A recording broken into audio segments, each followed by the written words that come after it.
আসসালামু আলাইকুম। আশা করি সবাই ভালো আছেন। সবাইকে ঈদ মোবারক, অগ্রিম ঈদ মোবারক। আবারও আমাদের মাঝে বছর ঘুরে এলো ঈদ। আর এই ঈদে সবার স্বপ্ন একটাই, পরিবারের সাথে ঈদ করা। আমরা কিন্তু এখন বর্তমানের মানুষ সবাই চাকরিতে, কোনো না কোনো পেশাতে, কোনো না কোনো কাজে, দেশের সেন্টার অফ কমান্ড যেটা আছে সেটা ঢাকা কিংবা আমরা যে কোনো শহরকে বলি, ম্যাক্সিমাম মানুষ নিজ শহরের বাইরে কোনো না কোনো জায়গায় চাকরিরত অবস্থায়, কর্মরত অবস্থায় বিভিন্নভাবেই থাকে। সো আমাদের ঈদের আগে কিন্তু একটা জিনিসই সবথেকে চোখে পড়ার মতো, বা সবার একটা জিনিসই আমাদের কাজ, সেটা হচ্ছে নিজ নিজ ঘরে ফেরা। সন্ধ্যা শেষে যেমন পাখি ঘরে ফেরে, আমাদের প্রত্যেক মানুষই তেমন আমরা ঈদের সময় ঘরে ফেরার একটা হুড়ুক পড়ে যায়। এটাই হচ্ছে নিয়ম। বাট এটার ভিতরে একটা ভালো লাগা কাজ করে আমাদের। স্বপ্ন টানের দিলাম পারি, একটা গানও আছে এই নিয়ে।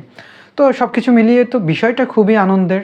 আমরা স্বপ্নের টানে, আমরা গ্রামের টানে, বাড়ির টানে, আত্মীয় স্বজনের টানে আমরা সবাই বাড়ির পথে ছুটি।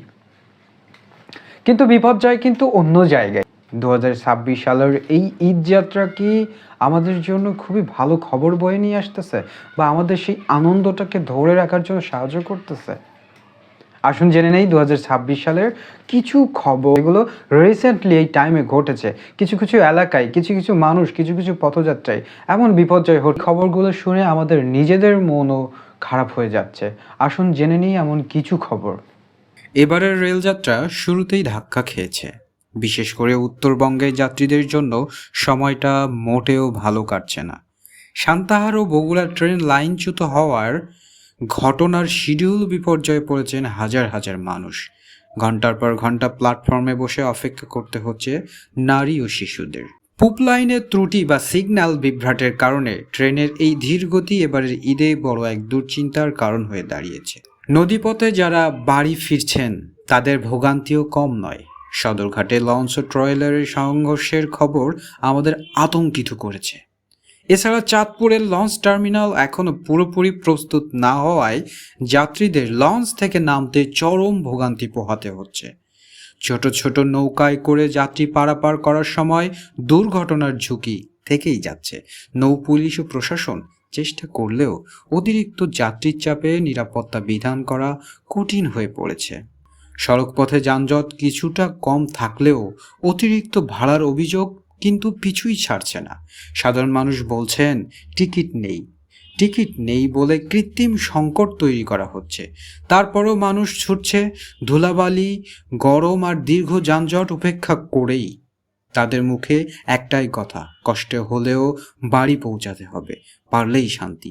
এই যে মানুষের ধৈর্য আর ভালোবাসা, এটাই বোধহয় ঈদের আসল সার্থকতা। আমাদের শত বাধা, শত কষ্ট, শত পরিশ্রম করে, এত কষ্ট করে যে আমরা ঘরে ফিরছি ট্রেনের ছাদে, এত কষ্ট করে। আপনারা দেখছেন, জানেন কত কষ্ট হয় এই পথে। লঞ্চে মানুষ মারা যাচ্ছে চাপ খেয়ে। এরপরও কিন্তু আমাদের ঘরে ফেরার যে ইচ্ছাটা, যে আকাঙ্ক্ষাটা, সেটা কম নাই। কারণ আমরা বাঙালি, আমরা ঘরে ফিরতে পছন্দ করি, আমাদের পরিবারের সাথে পছন্দ করি আমরা সময় কাটাতে। আমরা বাঙালি, আমরা মনে করি যে আমাদের পরিবারের সাথে সময় কাটানো, পরিবারের মানুষের সাথে সময় কাটানো আমাদের কাছে পৃথিবীর শ্রেষ্ঠ সম্পদ। তাই সবাই নিরাপদে ঘরে ফিরুন, সুস্থ থাকুন এবং পথযাত্রায় আপনি সতর্কতা অবলম্বন করুন। পরিশেষে একটাই কথা বলবো, সবার ঈদ যাত্রা শুভ হোক। সবাইকে অগ্রিম ঈদ মোবারক।